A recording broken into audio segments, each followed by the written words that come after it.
Welcome everyone to the second panel of today. My name is Caroline Haywood. I'm a law and policy advisor with Client Earth, and as part of my work, I undertake legal training and empowerment, particularly of NGO actors in Ghana, within the context of the VPA. So it's my great pleasure to chair this panel today on Ghana's progress towards a legal and sustainable forest sector. It's an important year for Ghana. We have the joint assessment of the VPA's legality assurance system occurring as we speak, and it raises the real possibility of FLEC licenses by the end of the year or the beginning of next year. And this panel is going to consider how Ghana got to this point. We're going to explore the transformation of Ghana's legal and governance systems and consider some of the remaining challenges that lay before us. I hope to be able to draw on some points raised by Rosalind and Duncan this morning, those linkages between the VPA and other deforestation initiatives, and maybe draw out some lessons of relevance for other countries so that we can reflect on those for the remainder of the forum. So without further ado, I'm pleased to welcome our two speakers. First, we have Chris Biko, who's a representative of the Forestry Commission in Ghana, working on the VPA. And secondly, Clement Kojo Akapame, who's a principal at Taylor Crab Initiative in Accra. We're going to have the two presentations, one after the other.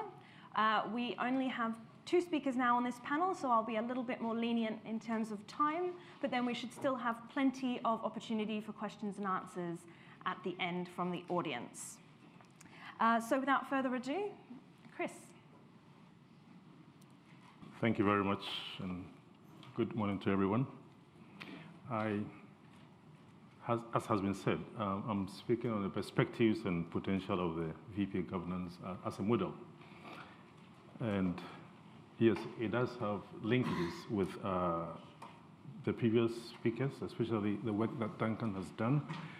And so for this, I'm going to be focusing really on the lessons that can be learned, what happened and the lessons that can be learned, not so much on where we are with the Ghana process, even though I want to start with that, because it's important for us to know what we've done so far, where we are in the process. And I'm sure as a community that has been following Ghana's process, you still are keen on knowing where the license will come to market.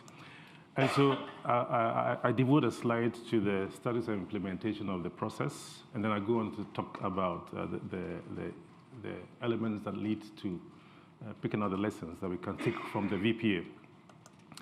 I think last November, September, when I was here, I showed this chart, and I'm happy to indicate that we are still making very good progress towards issuing the license.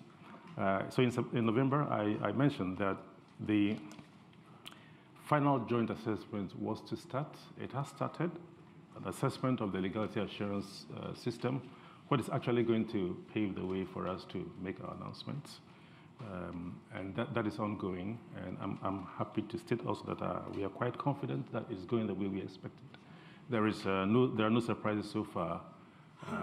It's progressed for the better part of 4 months, I think, and we're happy with how it's going. And so we expect, as anticipated, that before the year is over, this assessment will be brought to a conclusion. And again, from how we see things going, that would enable us to give our announcement that we are ready to come to market. So again, for those of you who've been following the process, you will recall that November will be exactly 10 years that Ghana actually signed the agreement with the EU in Brussels. We hope that will be a good commemoration in November when we make our announcement. And so that's about what I would say about where we are, because I think quite a bit has been said in previous interactions with many of you on the status of the implementation of the VPA. So I turn my attention now to, so after 10 years of implementing this, what have we to show, or what lessons can we draw, especially as other commodities are beginning to examine possibilities of adapting some parts or aspects of this model. So I start by talking about the changes or what the shifts in the environment has been implementing or embarking on this 10-year-old governance and trade initiative. So the first thing that I would mention about what the shifts have been is that there is a new auditing regime, a layer over the regulatory mechanism that did not exist previously, and that is impacting heavily on how the system is regulated, how the private sector is regulated, but also on how actors within the regulatory ambit themselves are working. And so there's a lot more light that is being shed on how rules are applied, as I said, both by the regulator and by in the private sector. So the interaction of the regulatory system with the private sector is something that is now very possible to understand, or that is possible to see into. In other words, how the private sector is made to be accountable, or how the private sector is assessed to be compliant to rules and regulations is very transparent. And not only transparent, but a lot of conclusions can be drawn because of what we're saying. And implementation of forest management prescriptions is also improved because, again, of the transparency resulting from the auditing that is going on, the layer of the auditing that has taken place under the VPA. And all this is pushing us towards increased possibilities towards holding actors accountable. And so actors across the board, I mean, both those who are regulating and those who are being regulated. We are seeing possibilities of a level of accountability that wouldn't have been possible that wasn't possible 10 years ago. One example I will give is we know that one key thing is for forest industries to pay taxes or pay their dues in forestry. In particular, we have what we call the stampage. For them to pay stampage, that is a plowback for royalties and stampage, the plowback for the beneficiaries, the listed beneficiaries in forestry, the landowners, the state, and what have you. And the payment of this is routine. And sometimes it becomes a little difficult to track without these systems the efficiency of how the payments are being done, the regularity and the timeliness of how it's being done. So this is one great area, improvement that we are seeing, that because of this auditing and, again, the speed of reconciling data, it is possible to eliminate, has been possible to eliminate any game playing that would probably take place between those who were regulating and making sure this revenue was collected in the manner that it should be collected, timeously, especially, and at the right rate that it should be. So besides the newly introduced layer of auditing, this is key, and I'm going to dwell quite a bit on it in the next slide. We have civil society participation in forest audits, and that is introducing or helping push further the frontiers of transparency. So it's not only the regulator that is doing the auditing, but there's provision actually in our protocols, verification protocols, that allows civil society to participate in forest auditing, in forest audits, and they are free to draw their conclusions. And this is helping, again, to give credibility to the reporting that is coming from the mandated government regulator. And also, talking about what has brought about the shifts in the environment, there is an objectively verifiable mechanism to ascertain the legality of consignments that are going for sale, whether export or for the domestic market. The export is slightly more ahead of the domestic market. But even though the licensing has not begun, FLEC licensing has not begun, the mechanism is fully operational, and we are able to determine before something is licensed or permitted to go for export, whether it has respected all the laws under the definition of legality in the VPA. So that mechanism is kind of a pushback on other parts of the processes in the chain to make sure that the right thing is being done. And still, on what has caused a shift in the environment, I mentioned the speed of collation earlier. The speed of collation of transaction data along the supply chain, again, has opened up new possibilities for decision-making and regulation. So discrepancies and infractions can be detected and addressed very speedily. As compared to previous occasions, before the advent of the implementation of the legality assurance system, certain discrepancies would take months to detect, and possibly consignments would have left the shores of the state before such infractions would have been detected. But because of the electronic system that is now in use, and because of how it is able to reconcile data near real time, infractions can be detected probably sometimes hours, but certainly within the day of data capture. And this is helping us to, giving us new possibilities for decision making, but also for regulation.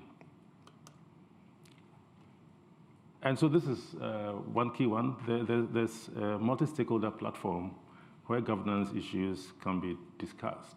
And the key thing is not only discussed, but brought to a closure. And still, there are notable outputs and of the deliberative processes. So the platform is not a talk shop, if you like. It is a place where we can actually give evidence that the discussion, the deliberation is resulting in change in policy. And so one of the laws that my colleague showed earlier, one of the laws that give effect to the implementation of the VPA is an outcome of such deliberative processes. Many of the elements contained in there were discussed and agreed at the stakeholder level before it became law. Again, I'll dwell on this a little later. And there's a shared vision for governance reforms, which is inspiring continuous improvement in how we think and how we do things.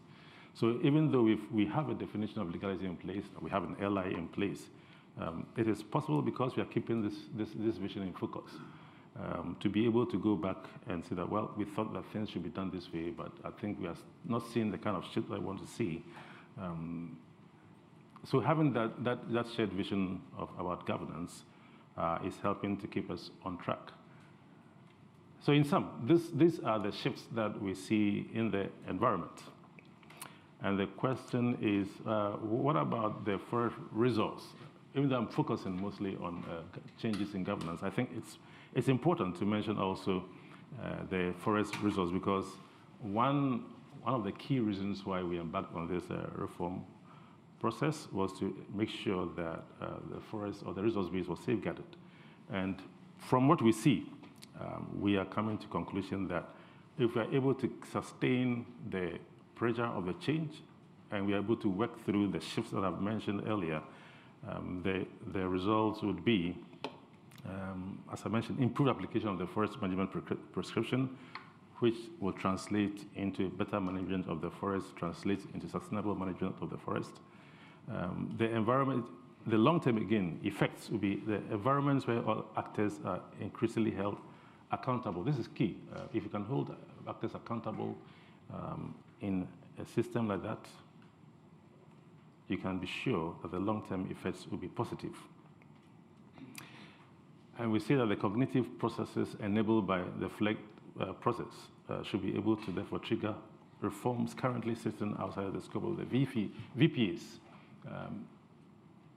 The VPA is not a panacea, they say, for all forestry-related problems, but we believe that it could be a trigger, and indeed will be a trigger for other reforms that, or aspirations that are not originally included in the VPAs. So even though forest resource at this particular time, probably we cannot say with empirical evidence that, okay, beside the VPA, there's a change. We are seeing already that the practices around forest management and practices around sustainable forest management are already beginning to show, and that will tell on the forest in the long term. So the question is, what brought about the change? What brought about the shift? What we're saying. So the first I mentioned is what was able to move us from a sole or technocratic approach in policy making to a multi-stakeholder approach in policy making. There was a stimulus, and I think for other sectors that want to adopt this is a key point, that there must be something that makes the policy making process reconsider its approach and bring on other stakeholders previously not involved in policy making and decision making for that matter. And for the VPA, this is what I list. What we found, personally, having been in the process this long, what I found as the game changer was the requirement for the agreement to be delivered by consensus of all stakeholders. So it wasn't government bringing a position, but that position would have to be agreed by all stakeholders, the private sector, civil society, landowners, and whoever was considered an actor in the forest sector. I believe this changed the dynamics in policy making in forest sector in Ghana. And it was because it was a requirement for arriving at consensus, positions on the elements of the agreements. And this also had a bandwagon effect. It induced a deliberative process, or deliberate inclusion of NGOs in the process. So sometimes you can invite, or certain processes can invite NGOs just to be nice, just to give some color to it. But this one, you have to deliberately include we had to deliberately include the CSOs. And that on its own also resulted in a market or a demand being created for CSOs in policy making. As I look at other processes, I wonder, is there a demand for real CSOs to participate? So this is the line of the dynamic that brings a market or a demand for CSOs in policy making. And probably last but not least on this is that with the market for CSOs, the CSOs began to attract donor attention, and that resulted also in capacity building of the CSOs, actually, of all the actors, but especially of the CSOs. And I have seen a huge change over the last 10 years between how CSOs in the forest sector, at least in Ghana, have engaged the public system in the area of policy making, and it's a beauty to watch because that has only served to enrich the policies that are coming out. And so subsequently, because CSOs had to be included, because their capacity was built, and because, well, certainly there was a demand for their service, there was no junior member at the table. And again, a very key requirement when it came to deliberation on policy issues. So besides this soft side, what I call the soft side, having CSOs included, what again brought about the technical aspects of it? I mean, that narrative behind what legal timber is, which was not only recognized in country, but again by the market. I remember the first time I was asked to share thoughts on what it might sound or look like in the cocoa sector. I mentioned we could consider a terminology like this, legal cocoa. There was almost an attack from the cocoa sector. Said, what we are doing is legal. I mean, how dare you call it legal cocoa? I mean, is it illegal cocoa we have now? But of course, in the forest sector now, we all understand when we say legal timber. It's not so much because the consignments that were leaving the shores of countries were illegal, if you like, but because we understand, we have an understanding behind the terminology, legal timber, a terminology that transcends our borders. And the implementation or the requirement to implement technical systems that deliver the legality. So the chain of custody system, the legality and audit verification system. As mentioned already, this has had a huge impact in the way the system or the sector is regulated. And so there are no mean points to overlook. And certainly the licensing system as well.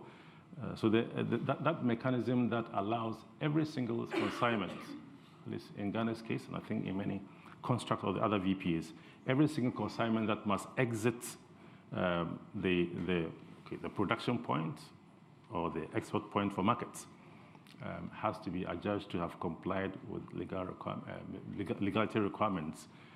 It's again something that is a pushback on the entire process to make sure that actors are behaving the way they should behave. So legality licensing, I mark as a key driver of change in the governance environment. And certainly also the having an institutional plus a legal framework that give effect to the implementation of legality, assurance, and credibility. So it's not just having these systems, but now it is kind of cast into law. So we have a legal framework that is making an implementation of all this possible. So in summary, I'm summarizing now the shift, the outlook, the potential. I mean, this is what really has happened. We have enlightened stakeholders from what I've said. So the stakeholders are more enlightened because of how capacity has been built, how they have had to engage each other, how they have to more or less spar with ideas. It only results in more enlightenment for all stakeholders, again, not only the civil society, not only non-state actors, but state actors as well, because the state actors must also have their arguments right when they are engaging the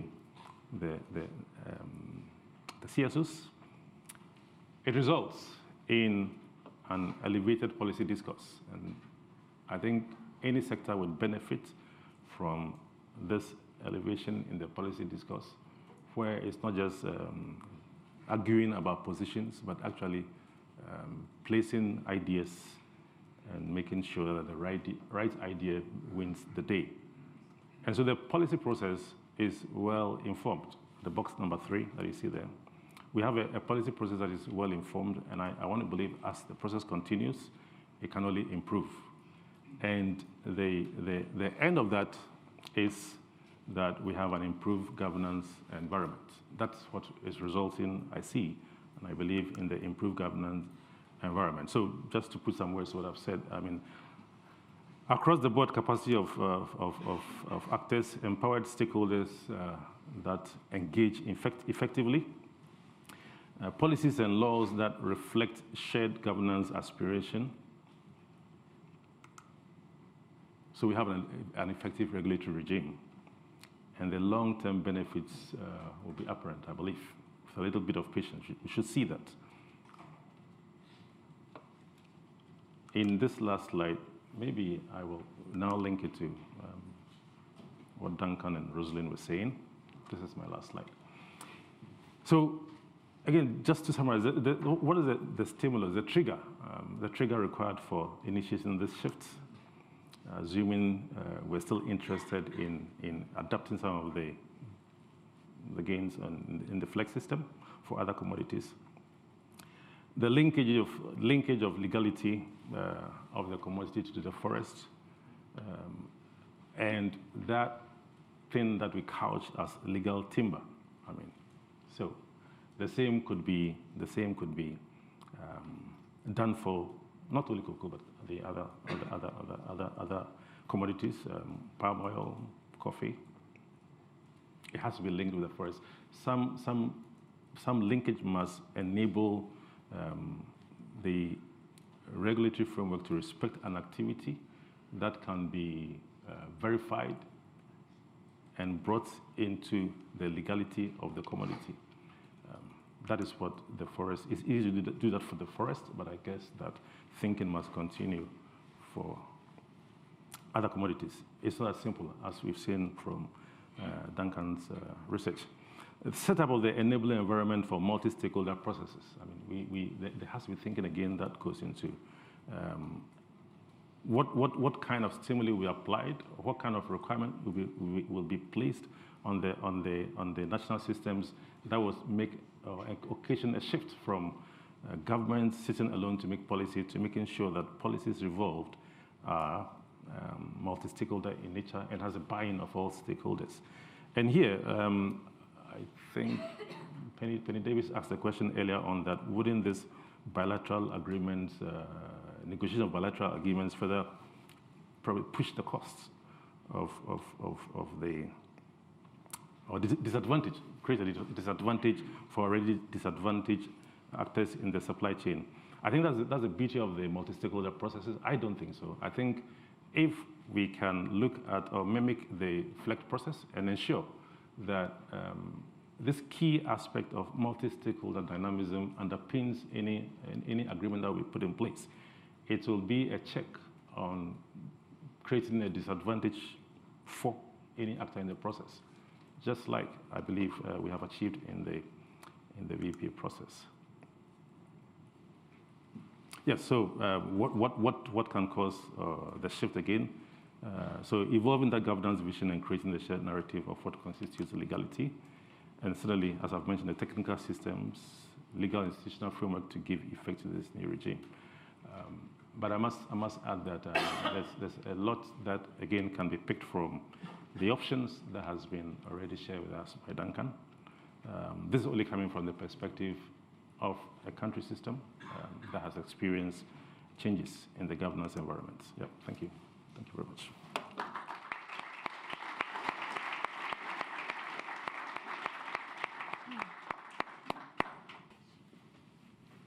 Thank you, and good morning.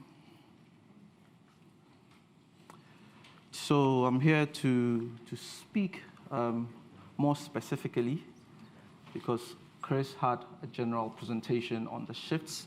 I will be looking at transformations in the development and enforcement of forest legislation in Ghana. And for the roadmap, I will just introduce what we do. I'll look at the state of law making pre the introduction of the voluntary partnership agreement. I will look at what changes have occurred in how law is made post the VPA. We'll look at some lessons and the future of law enforcement in Ghana generally in relation to, and specifically in relation to forest. So I work for an organization called Taylor Crabb Initiative, and the initiative is not a mistake. The registrar of company decided that she will spell our name with a double N. And being lawyers, we also decided to keep it and trademark it. So we've been working with Client Earth since 2012. That's some 5 years since Ghana signed the voluntary partnership agreement. And in this partnership with Client Earth, our focus is using law as a powerful tool to mend the relationship between forest and people. So we're lawyers, and our entry point is the law. And we realized that the voluntary partnership agreement is largely about law, and legal services, building the capacity of civil society, became a need. And under the FGMC grant, we're able to work to build the capacity of civil society actors. So what model have we used in country? We have a legal working group, and this legal working group brings together every quarter in a minimum of about 30 to 35 civil society actors, where we identify legal issues or hurdles that we need to surmount, legal hurdles, in the VPA implementation process. We also offer specific legal support. So where civil society organizations want certain specific support in relation to an activity, maybe they want to find out what the legal framework is on legality, the definition, the legal definition in the VPA vis-a-vis what's in Ghanaian law. We can write legal briefs, and we can help them with legal support as well. When we started, our entry was just for civil society, but we realized that the regulators also needed some amount of capacity, and even for private sector as well. So our services invariably extended, and we created a healthy relationship between governments and policymakers as well. In the years that we've been working, we've also done some legislative drafting, which culminated in the passage of a very instrumental piece of legislation that is moving the VPA process in Ghana to a very logical conclusion. We also have legal briefs that we write to support the process. So this is what we do as Taylor Craft. Now let's dwell on lawmaking and enforcement pre-implementation of the voluntary partnership agreement in Ghana. Lawmaking in Ghana remains primarily the preserve of the executive arm of government. They introduce legislation in Parliament, and they see it through Parliament. We have the system in our constitution for private members' bill, but we are yet to fully utilize the system. In this recent government that we have, the Parliament of Ghana has indicated its willingness to accept private members' bills, and civil society are exploring how they can use this avenue to table some environmental legislation. Now, pre-VPA, we had in excess of about 25 substantive and subsidiary laws in Ghana, 25, and some dating back as far back as 1927. So the law in force that defines and categorizes our forest is a 1927 law. And all of us in this room will know that in 1927, we had a lot more forest.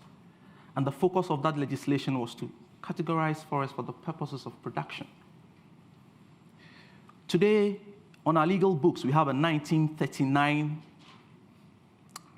law that tells us or defines who owns trees in Ghana. So the ownership regime, the tenure regime of trees, is cast in a 1939 piece of legislation. These 25 pieces of legislation have suffered what I call a checkered amendment history. So when we find the need to do certain things, we look for quick fixes and we amend. So there's a checkered history of amendment, and these laws are also scattered all over the place.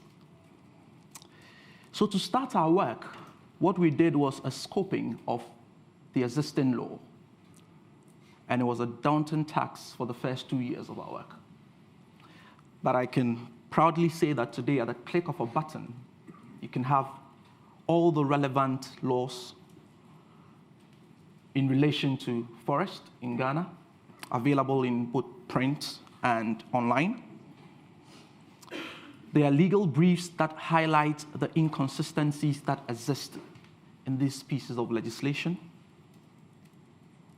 Now, the VPA process, in part, also saw these challenges, and in the VPA text, made provision for some law reform to bring clarity on legal permits, benefit sharing, tenure, and transparency.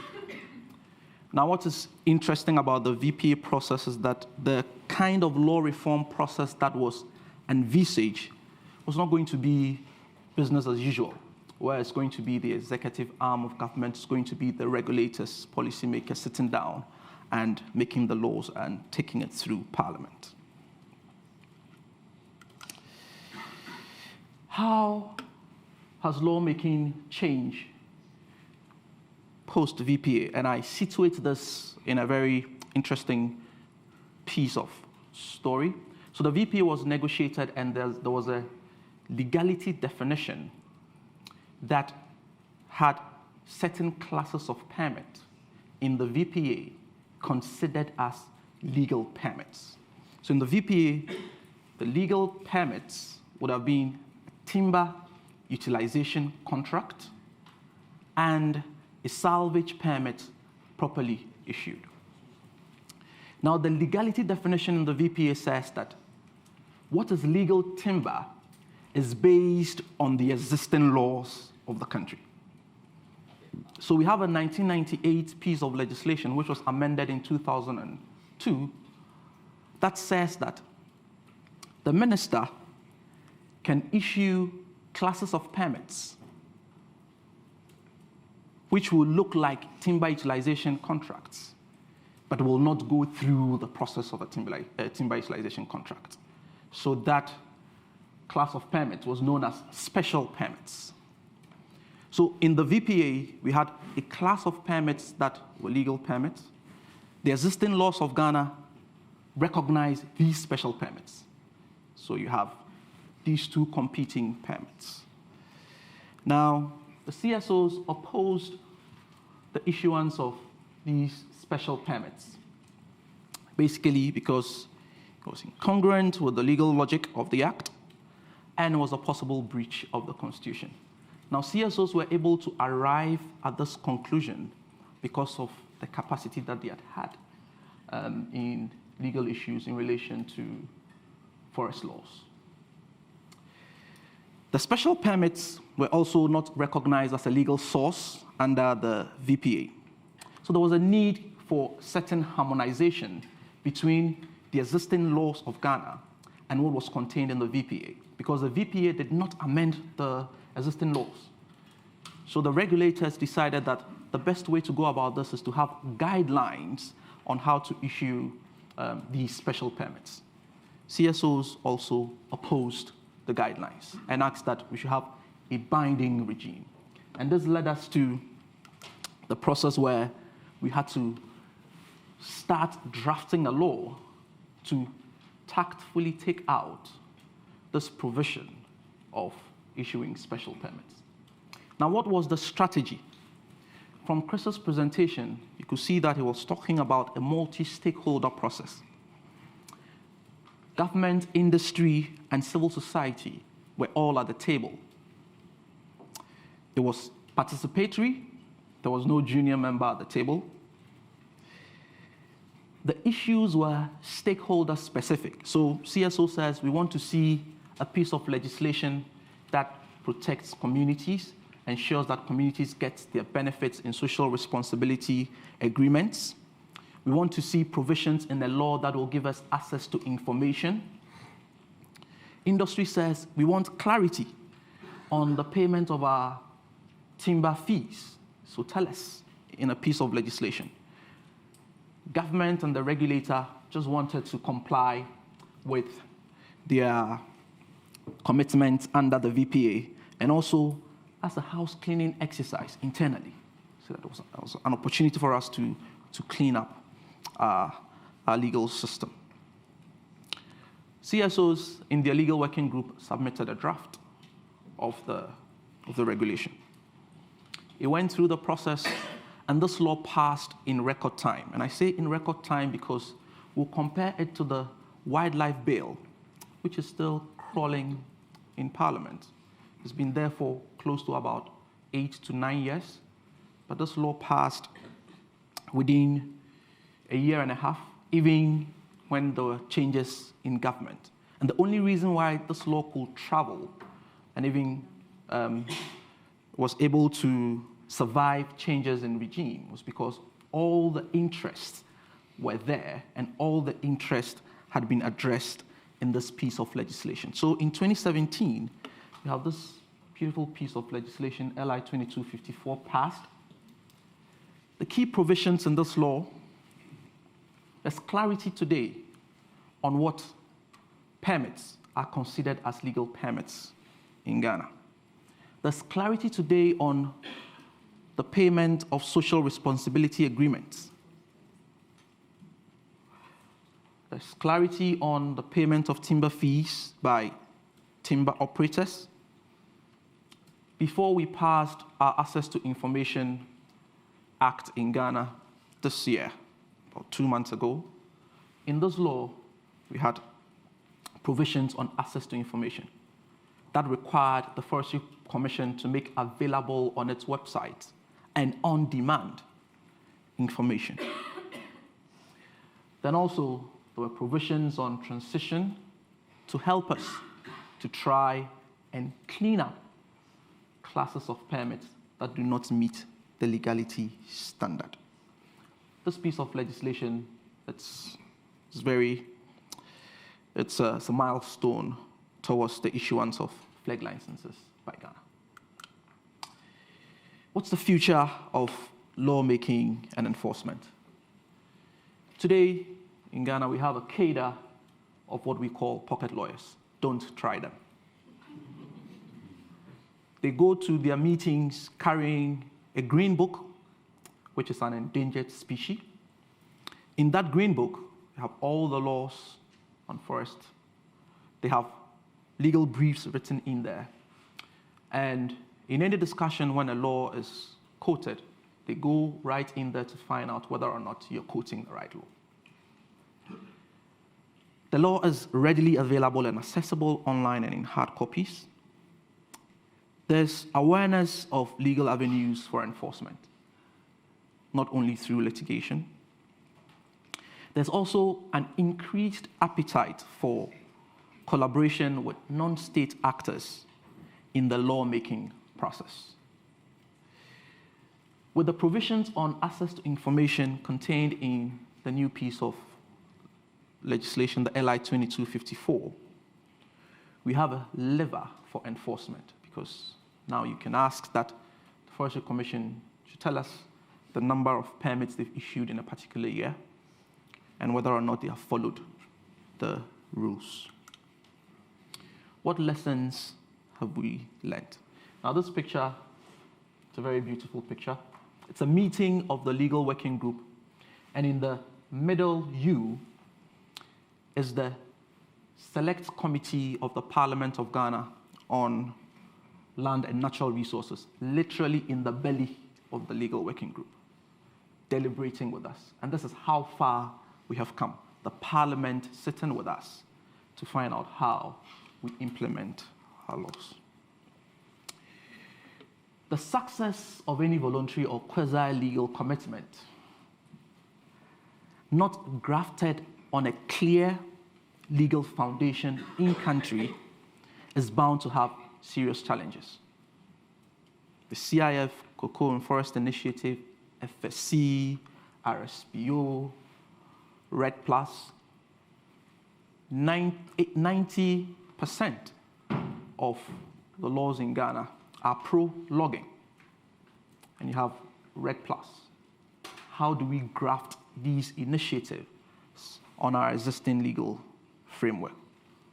Legal reform is no longer state-centric.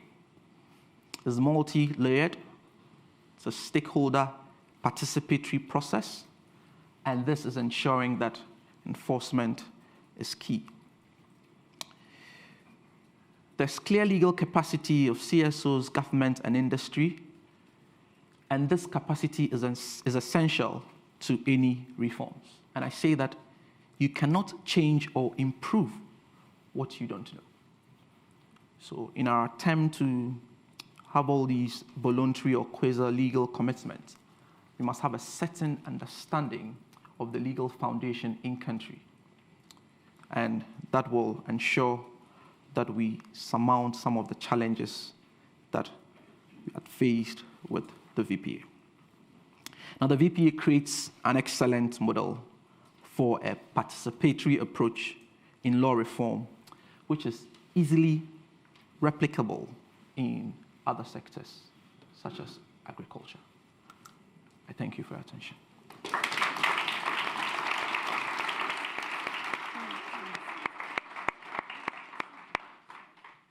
Okay, so we have an opportunity to take some questions from the floor for about the next 40 minutes.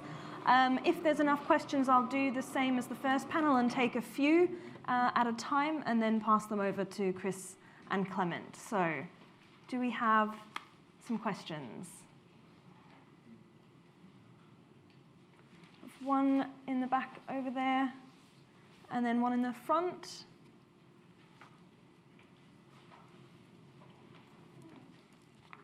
Hello. Yeah, my name's Cecilia Luttrell. I'm an independent researcher affiliated with C4. Thank you, Chris. That was very interesting. I would like to know more in terms of learning for other sectors. I was wondering if you could say anything about how party politics or political champions interact with the process, or perhaps help the shift, either in helping to push things through in terms of political opportunities, and or possibly some of the problems involved in the way in which CSOs are often politically affiliated. I recognise this might be difficult for you to answer, but maybe Chatham House rules we could benefit from. Thank you.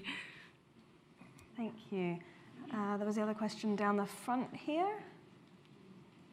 Much, and thank you to my colleagues for great presentations.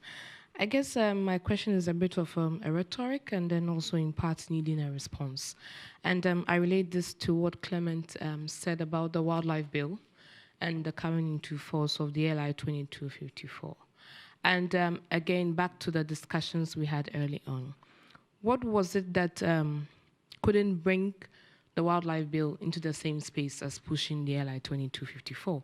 Because the two of them are supposed to complement national efforts on forest governance. And if really we want to achieve the sort of impact that we want to achieve and what the wildlife bill seeks to do by legalizing the community resource management areas that we have, it's very, very important that it complements the VPA FLECT process.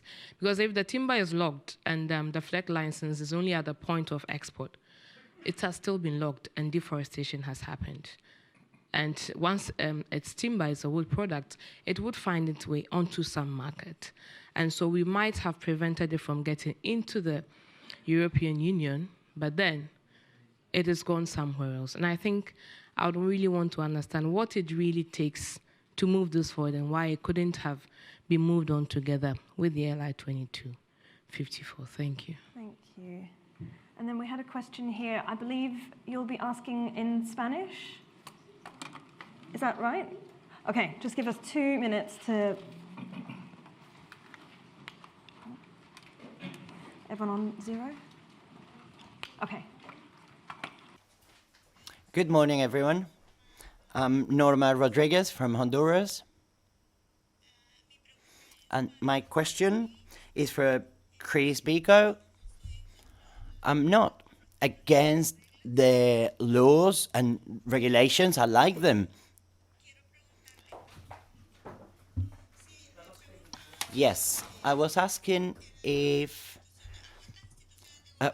how many governmental institutions in Ghana, and do producers have to pay any kind of taxes for this? And also, if these are the same throughout the country. Also, besides the regulations that the government is introducing in the laws, which incentives are you planning or are part of these laws for producers? Because I believe it's important that the government regulates, but then also provides incentives for legal production. Thank you. Did you get that last one? One question I got. Okay. Incentives for producers. Okay. So, shall we start? Chris, do we want to start with you on the question around the political champions, and then around the second question around the incentives for producers?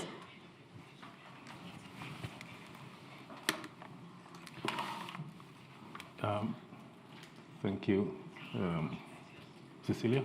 Yeah. So and thank you for acknowledging the tricky nature of this question also. Just to let you know, Chris, it won't be under the Chatham House because the live streams are just, yeah. Okay, yes, so I must mention that we've seen lots of support from certain political actors in the course of the development and implementation of the VPA, and we are very quick and happy to mention that actually without the support at that political level, we probably wouldn't be where we are today. And so there's a lot that depends on these political actors. There is certainly also the clear recognition, and I don't think solely in in the forestry sector, but I mean it's a general observation that anything that is difficult, number one, to implement, troublesome to, and therefore troublesome to implement. Number two, anything is long-term, that requires long-term political energy and will, and therefore anything that would bring benefits that far outruns the term of office of any political establishment is not something that they are very quick to latch onto, because normally, they would like to see initiatives that they can point that, yeah, we did it in our term, this is what has happened. And that's the challenge, not only for VPA in that respect, but forestry has a problem with interfacing with the political domain for that reason, because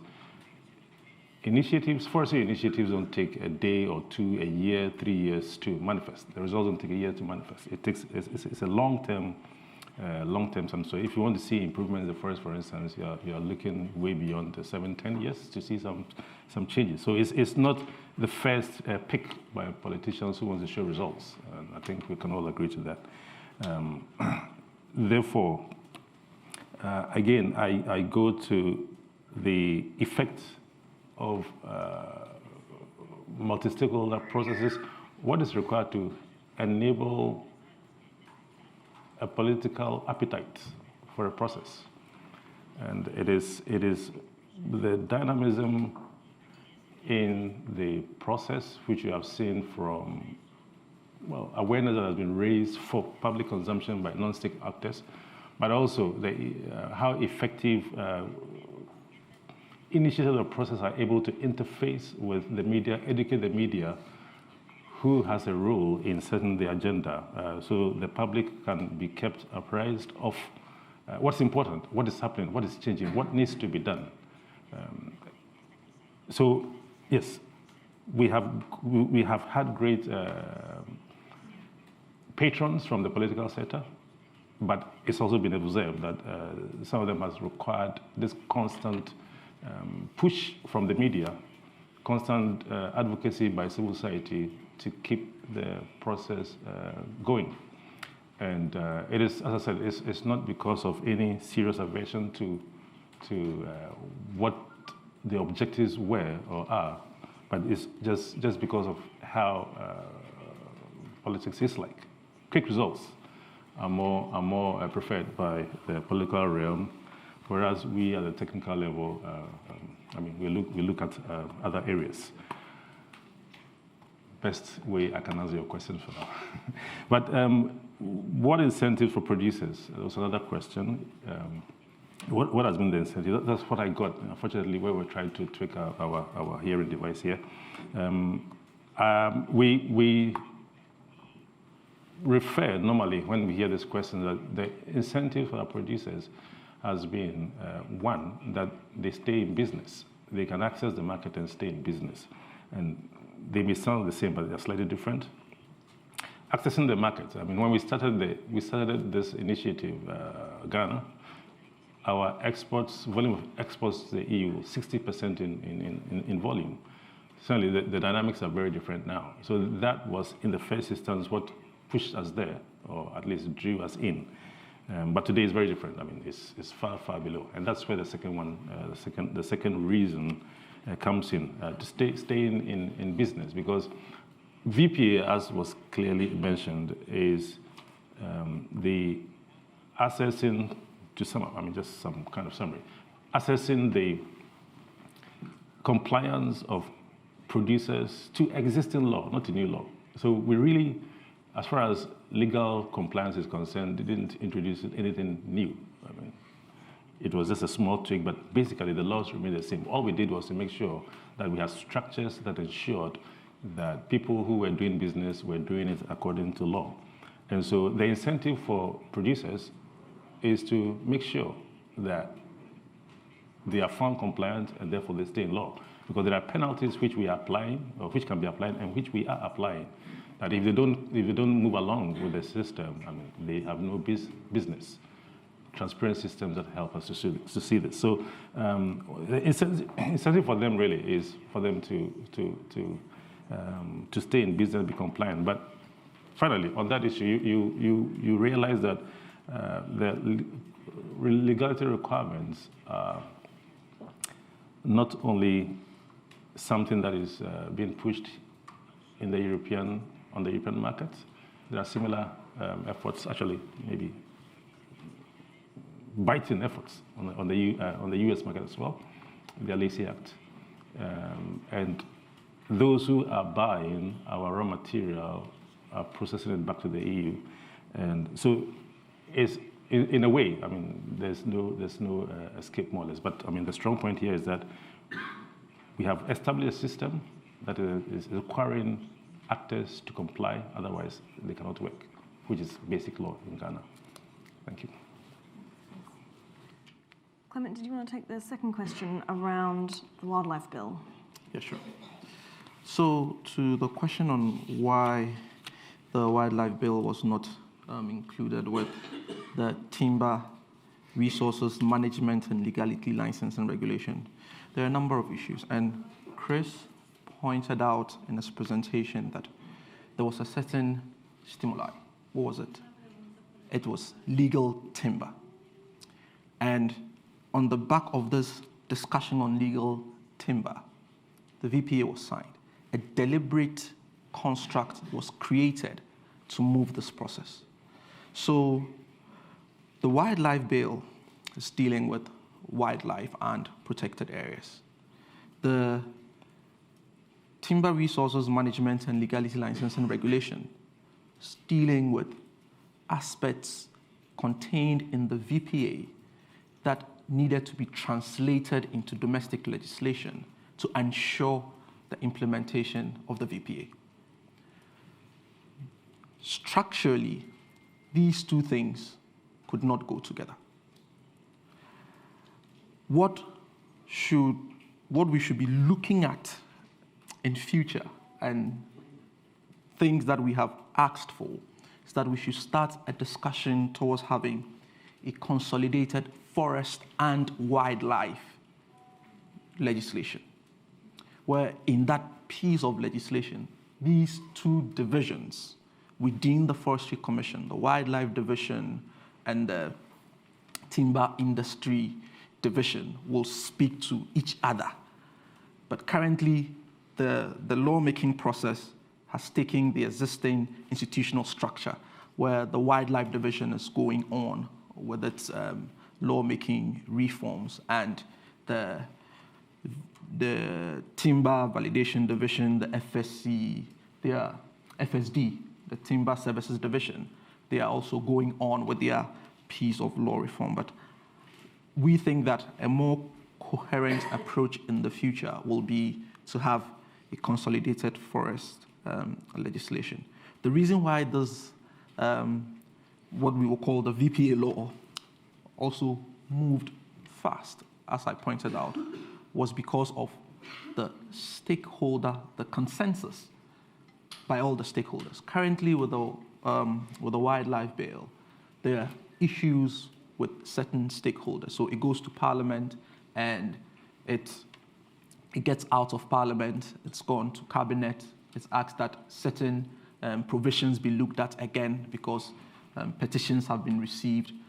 So if that process also had a deliberative stakeholder platform where the issues are discussed and consensus are reached, once it gets into Parliament, it's a more faster process because then all the stakeholders are there, as opposed to being led by by the executive as we have it in the wildlife case. So I think that the case to be made is for a consolidated forest and wildlife legislation that will solve the problem and will get the institutions well harmonized, coordinated, and they will speak to each other better.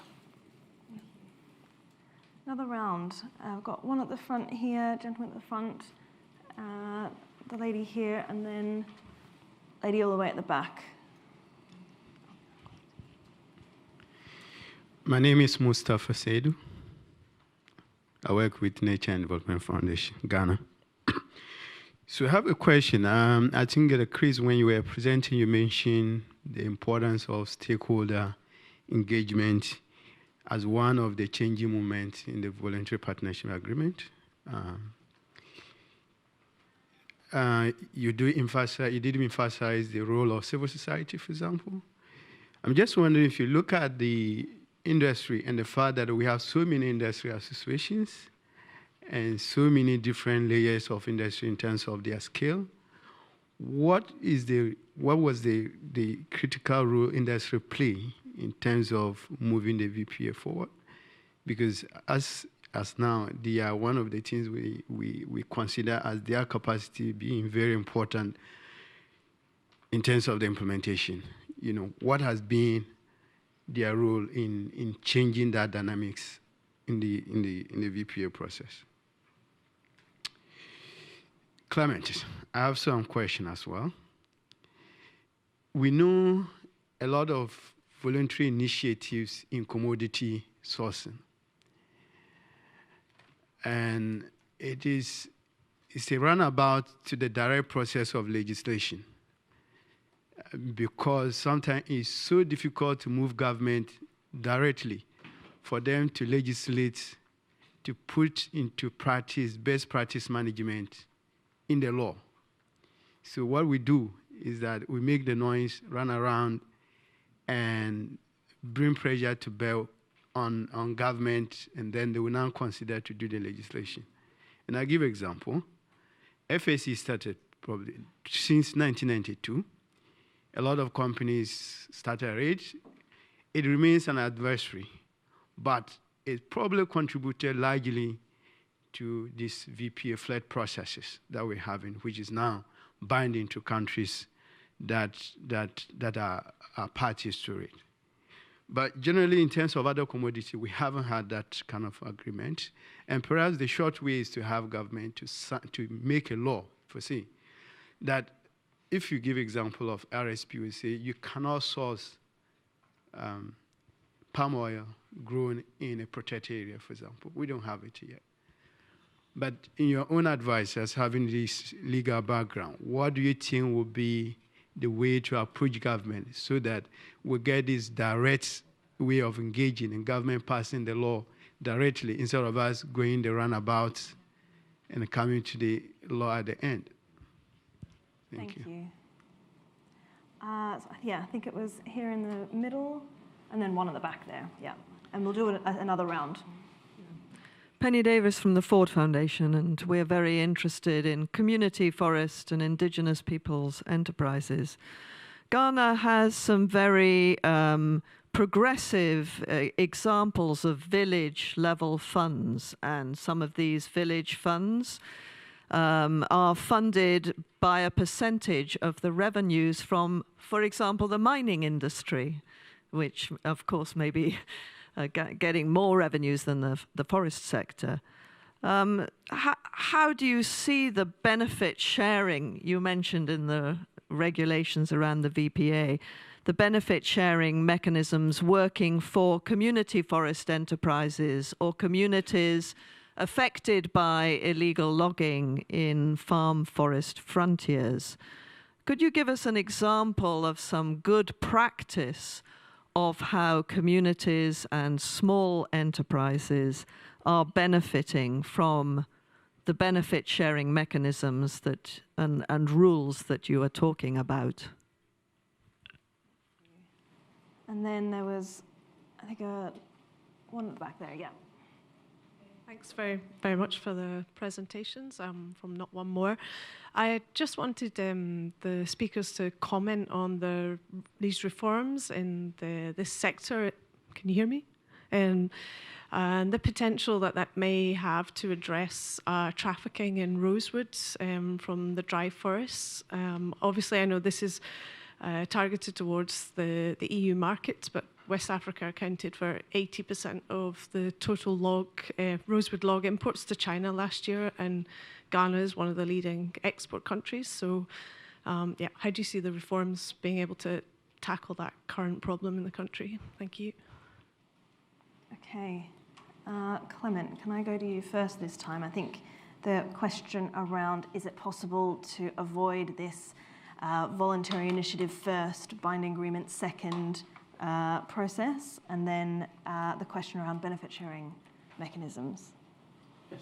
So on the voluntary initiatives, my thinking generally on this is that government, and from the experience we've had with the passage of the Timber Resources Management Legality Regulation, is that government is ready to move when they see a certain draft.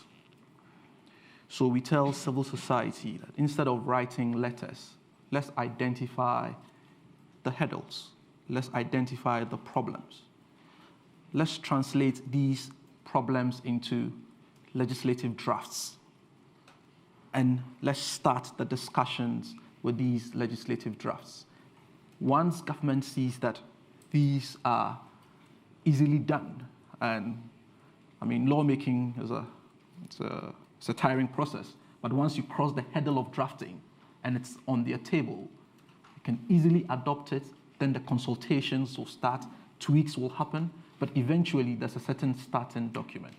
So these voluntary initiatives, if we want to have them translated into binding laws in country, I will say that we should start exploring the private members' bill route in Parliament, try to submit some of these drafts. It's the only way that we can, if we're waiting for government, for instance, share is not on government agenda currently. Maybe in the next 3-4 years. But if a private member tables a draft on share, it might start the discussion.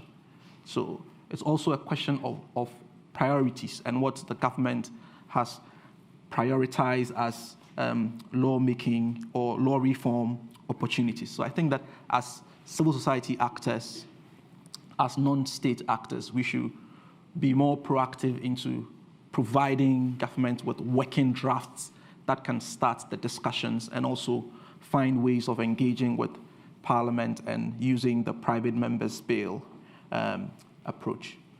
The question on benefit sharing, I think that in the forest sector, the benefit sharing regime in the Constitution actually gives close to about 55% of the revenues to communities. And when I say community, I use communities broadly, which includes the chiefs, the district assemblies, which is the local units, and also the stools concerned. And the stools are the traditional authorities. So if you put the percentage of revenue together that is shared, a large portion is going to the community. What we need to find out is how has this been used by the community? But in the books, it is there, the benefit sharing arrangement clearly tilted towards communities from the way the percentages are shared. So that's what I would say briefly on the benefit sharing arrangement. Thank you. And Chris, you had a specific question on the role of the timber industry. And then I don't know whether you want to touch on the rosewood question or we can go back to Clement, whichever you prefer. Yes, I'll do that. So just quickly to add to the benefit sharing, it's worthy of note that under the VPA, or since the implementation of the VPA, one of the notable movements is the the verifiable contribution that SRAs, social responsibility agreements are being signed and implemented by the operating companies. This is now part of our routine audit system to see that companies operating have actually signed the SRA. Not only that, but that they've paid what they should pay. I know that one of the areas, if you're talking about evidence on the ground of what the monies have been used for, is schools and some repair works. But as far as the movement of the benefits of the monies are concerned, we are now better able to track them because the protocols have been revised to ensure that we are able to know whether an operating company has honored its obligation or not. So we are confident that there's been movement from the new ways that we have started doing things. On the role that the industry played, the sum of it is that they helped us in their own way to shape the rules and the policies better. Maybe not from the perspective of the civil society or from government, but they help us to think better, because what we thought was an opposition to the implementation of the FLECT was actually helping us to think better. For instance, the way we probably would have implemented the legality verification audit system, because of pressures that we had from industry, we're able to think through better, and we're happy that today we implement it in a way that we don't see problems or any more resistance from the timber industry, and it's something that I believe those who wish to implement can see. So, and the second thing I'll mention also is how the construct of the legislation that has been promulgated. Industry was at the table, and they also made their contribution. So just like civil society, in their own way, they have made contribution along every point of the way.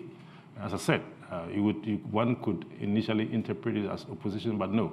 They also had to make sure that their business interest was catered for, and with a mix of ideas, the result is a policy environment, which, as I showed in my last process map, a policy environment that has improved, elevated policy dialogue, which is helping us to enjoy a new environment of implementation of policy. On the rosewood, yes, it's been quite a bit of a headache. Let me start with saying that rosewood, unlike the traditional timber, is not in blocks of areas that are allocated. They are scattered in our northern savanna region, and anyone can decide to cut down this rosewood tree and have no problem with it, as long as it's not being converted into for construction purposes or timber purposes. And so that's the first that we need to realize, that the cutting down of rosewood, I won't call it harvesting, the cutting down of rosewood is first of all not illegal, depending on what it's going to be used for. It only becomes of interest when it is going to be converted into timber. And so if you see two people cutting down rosewood, you have to find out why they're doing it before you charge on them. However, it is clear that a lot of actors have taken advantage of this and have harvested rosewood, even when there has been a ban, and there is a ban now. There is a ban on the fresh harvest for fresh movement of rosewood. There's a ban actually on export of new consignment of rosewood. That's the policy in place now, just to make sure that the unbridled harvesting of rosewood or the sneaky harvesting of rosewood for timber purposes is stopped. So we have these bans in place, but it's important to understand that it's not as easily managed as the traditional timber because of this fact that it is scattered on farmlands. It is scattered in on lands, and actually, previously, people were even harvesting before they found the value, converting it into fuel wood. Yeah. So that's a ban on it. Yeah. Great, thank you. We have time for a very quick final round of questions. I had 2 already. If I could ask you to be very quick in your questions and then equally quick in your answers so we can all get to lunch on time. So I've got this gentleman here in the front and then the lady in the back there. And one back. Hi, I'm from the Transnational Alliance to Combat Illicit Trade. Our organization works with illicit trade in a number of different sectors, forestry being one of them, but also fishing and counterfeit goods, alcohol, and so forth. Just a quick question on the link between wildlife and forestry. You mentioned that there's been a disconnect on the legal side of things in terms of communication. I'm curious if you also see the same type of disconnect on the enforcement side.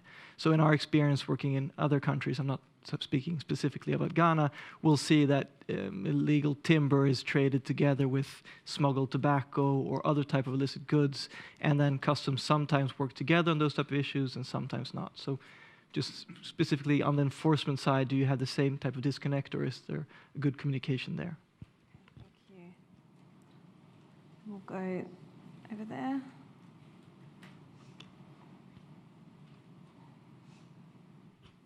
Thank you.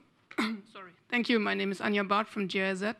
And luckily, some of the questions, or my one question was around the involvement of the private sector in the discussion was already answered. I have another question is regarding the involvement of the civil society into the discussion. And maybe you could give 1 or 2 examples of what are the main aspects that civil society sees in Ghana as their contribution to the VPA implementation, and if there have been any discussions so far on the long-term financing of this involvement, if it took place already, and maybe one of the aspects of the revenue sharing is there, could cover this aspect, or maybe not. Thank you. Thank you. And then we'll take one more question very quickly here. Hugh Speechley, Independent. Although not strictly part of the VPA, one of the big issues in Ghana is the domestic market and chainsaw milling. Could you comment on what progress has been made with addressing this? Great, thank you. Okay, we've got about 2 minutes each to respond to those. Bit of a challenge at the end. Do you want to go first, Clement? Yeah. So on the enforcement of wildlife and forest and whether there's a disconnect, I actually don't see a disconnect in enforcement.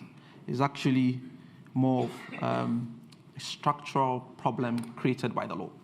So an example, 2 minutes. In a forest reserve, you have wild animals protected in that forest reserve. The regime that regulates those animals is different from the regime that regulates the trees. So within that same landscape, you have different rules applying in there, and it becomes a challenge when you're trying to. So in that same forest, if someone is going to cut the tree and is destroying the habitat of certain animal, who takes responsibility for that? So that it's more structural than it being a deliberate. So it's the law that has created the challenge. That's why I was asking that we need to find a way of fusing the two. Then quickly on the involvement of CSOs, then I'll leave the floor for Chris on domestic market. I think that it's been very useful to have civil society at the table, not just at the table, but also offering very constructive and important contributions at the table. And the role of civil society has also been institutionalized in legislation. So civil society is part of the timber validation committee. So in the long term, the structure has taken care of civil society, and they are part of the decision-making process. I think that this way of building the capacity of civil society to help them interface in such processes, we need to look in the future how we can continue to sustain such initiatives. Thank you. So quickly on the link between wildlife and forestry, forestry. I mean, there is an interdepartmental task force that makes sure that the laws are respected, just for information. So in the past, maybe the wildlife would have been doing it separately from forestry, but there's a singular task force now that does it. And certainly there's also very frequent interdepartmental dialogue on policy between forestry and wildlife. On the domestic market, any movement? Yes, we see some movement. We have what we call the domestic market inspection certificate that has been developed similar to what one would have called the FLEC license, or would call the FLEC license. And that is a kind of certification that those who trade on the domestic market would have to acquire to prove that the material they are placing on the market is as good as what is going for export.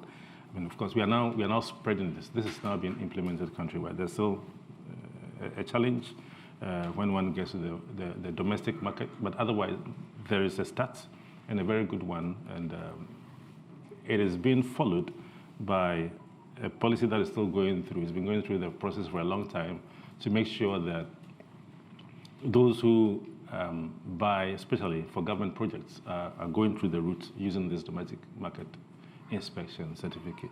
So there's some movement on implementing legality on the domestic market. Thanks. Well, what a great discussion on some of the transformations that we've seen in Ghana over the period of the VPA process, and also some of the remaining challenges and next steps in Ghana, looking at things like rosewood, chainsaw milling, etc. So thank you for your questions, and please join me in thanking Chris and Clement.